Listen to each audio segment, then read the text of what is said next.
So today I have to go to my daughter's dentist appointment. So sorry I'm not here. I did grade your circle test. They were, for the most part, pretty good. I'll give them back to you tomorrow. But I wanted to just get us started here with some parallelogram proofs. I know you see the word proof and you already don't like it, but these aren't that terrible, and a lot of it relates back to what we did with triangle proofs, and it's actually a good review for that as well. So the proof you see here on your paper, you're going to have to write your statement reasons and put down the step one. I've actually written the entire proof out, and I'll sort of unveil it as we're going through. But with the difference between the triangle proofs we did before and now these quadrilateral proofs, which we're starting, will only last a few days, is that we're using properties of parallelograms and rectangles and rhombus and square to get the parts that we need, and sometimes we even have to prove that we have a parallelogram, which is one of the proofs I'll show you here too. So just follow along, fill this in, and when I come back tomorrow, if you have any questions, we'll go over it.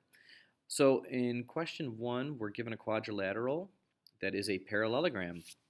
So that's really important. If they tell you it's a parallelogram here, you could use all the parallelogram properties that you know of. So think about what those are. You may want to go back in your notes and look at parallelogram properties, but some of the ones that stand out, the big highlights, opposite sides are parallel, like AB is parallel to DC, AD is parallel to BC.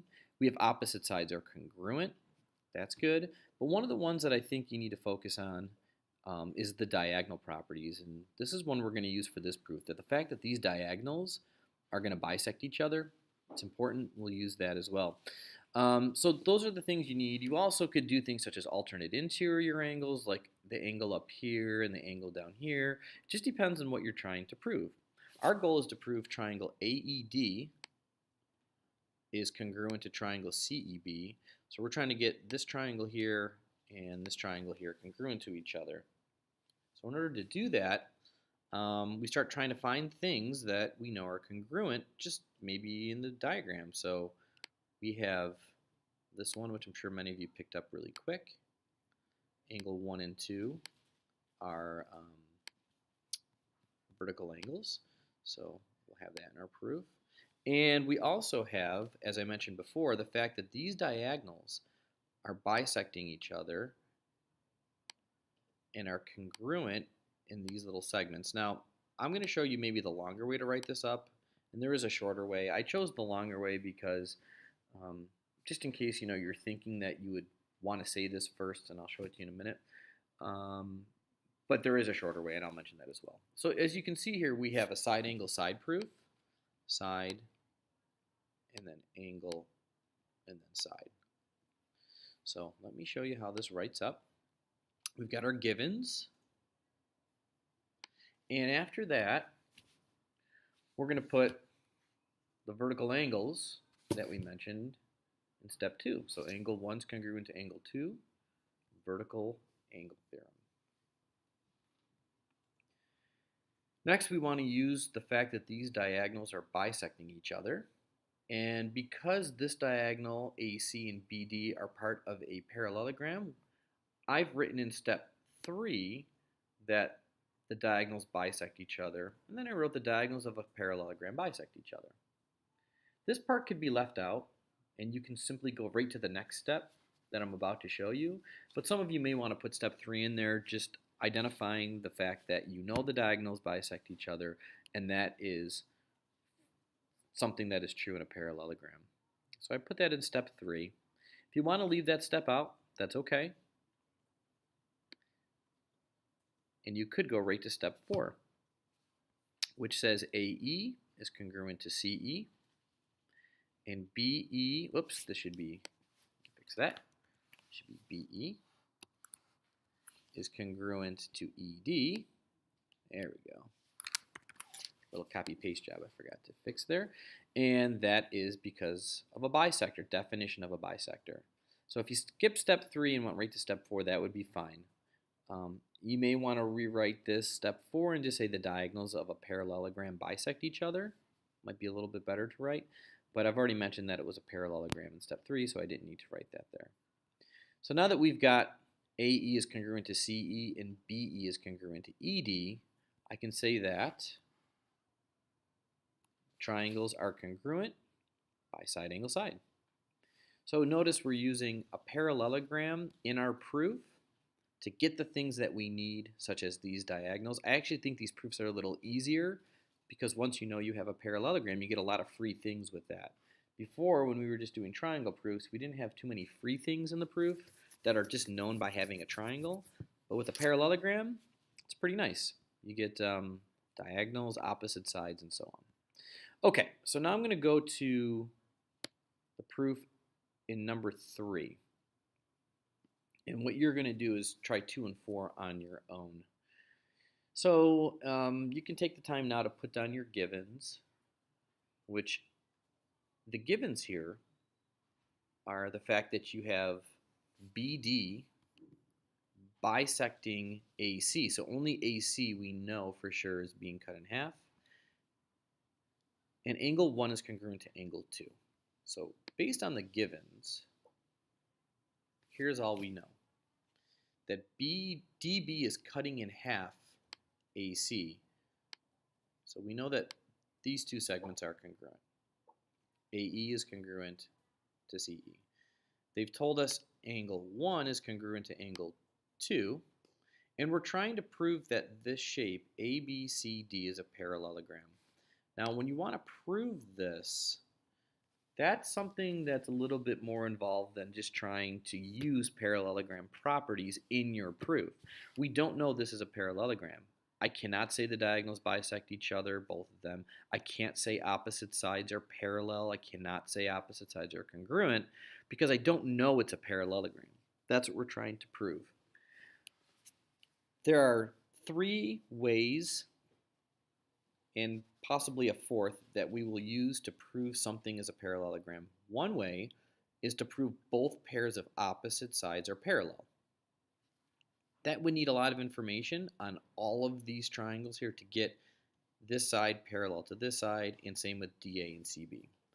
You could also show opposite sides are congruent. Again, you would need stuff on all of these triangles to get opposite sides congruent.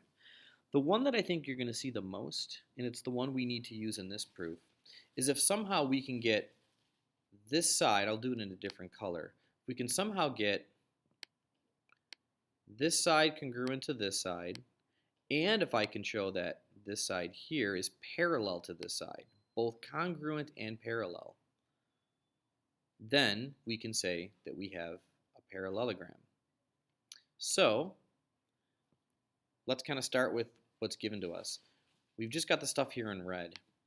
And the other thing we might want to do is try to get these triangles here and here congruent.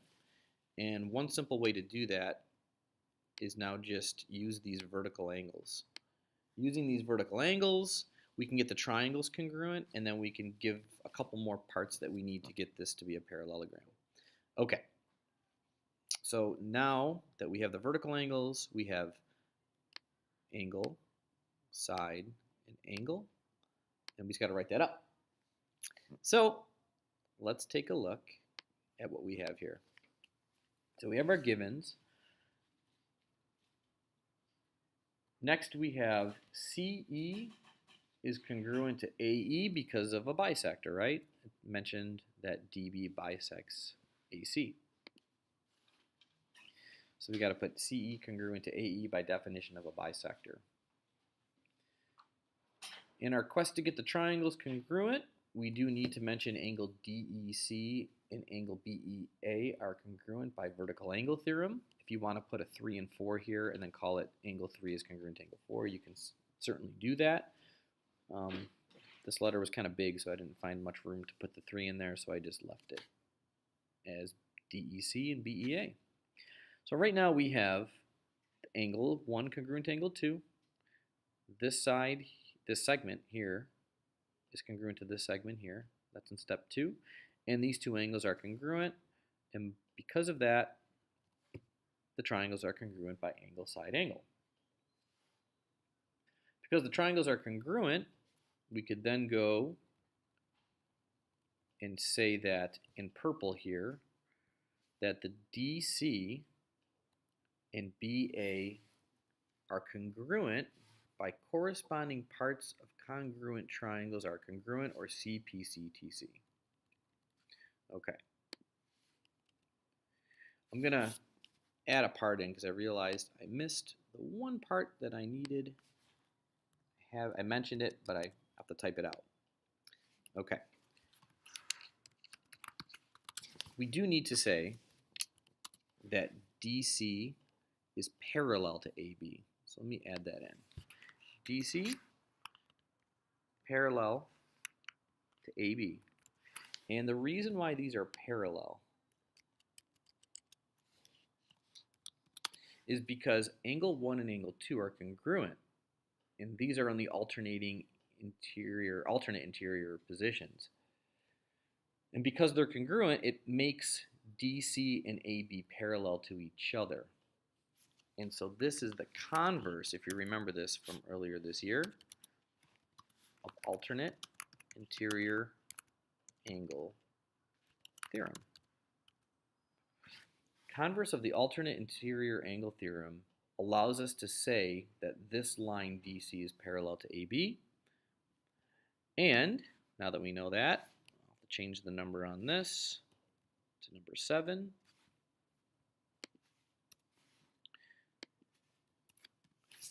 We can say ABCD is a parallelogram, and the reason it's a parallelogram is if a quadrilateral, go back here, has one pair of opposite sides both parallel and congruent, then the quadrilateral is a parallelogram.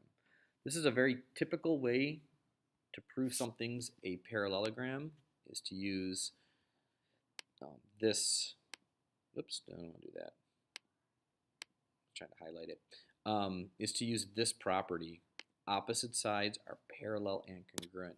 There's other ways to do it, but this is probably the one you're going to see the most, actually.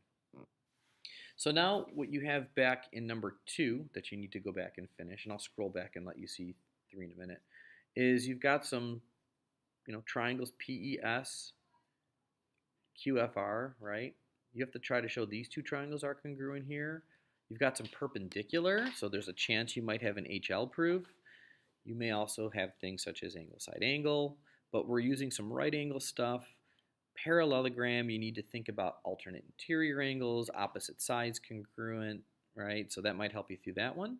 And then down here in number 4, you need to prove that this is a parallelogram.